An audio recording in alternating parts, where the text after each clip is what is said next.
So the kind folks over at Mubi sent me over an early screener for their brand new film Die My Love, which stars Jennifer Lawrence and Robert Pattinson as Grace and Jackson, a couple that are moving into Jackson's childhood home in Montana from New York City for hopefully the start of a quieter life.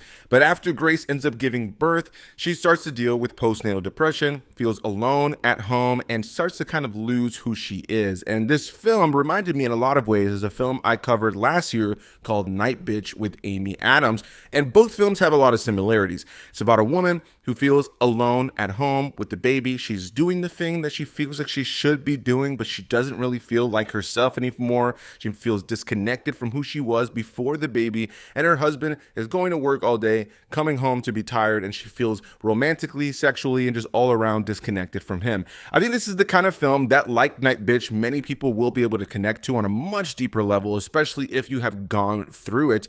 But, I think that this film does a lot to really showcase just depression and anxiety in general and the self-destructive nature of where you kind of can be in your mind when you feel like just completely numb to the world around you. And I think Jennifer Lawrence is fantastic in this film. I think Robert Pattinson is solid alongside her. And you even have people like Lakeith Stanfield in the film, though he is entirely wasted. He's there for a very specific reason, but I won't spoil that here.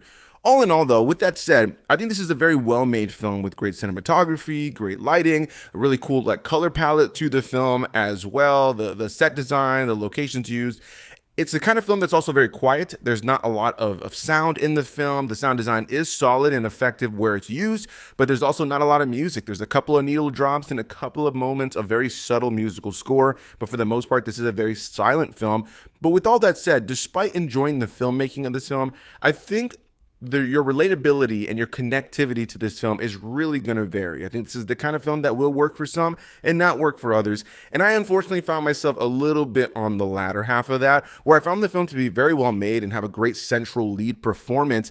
But I don't necessarily know that the film tells a compelling enough story to really be remembered beyond the experience of seeing it the one time. I think some people will really connect to this film, so I really don't think this is the kind of film that is going to be a flat-out crowd pleaser, but not one that's going to be just absolutely panned by anybody as well. This is the kind of film that I think really tackles that isolation, really tackles just being lost in your mind.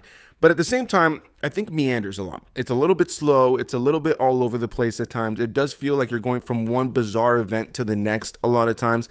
And it never really feels like you're going on a journey with our characters. And so I really look forward to hearing what people have to say about this one. So definitely, if you check it out, let me know down below.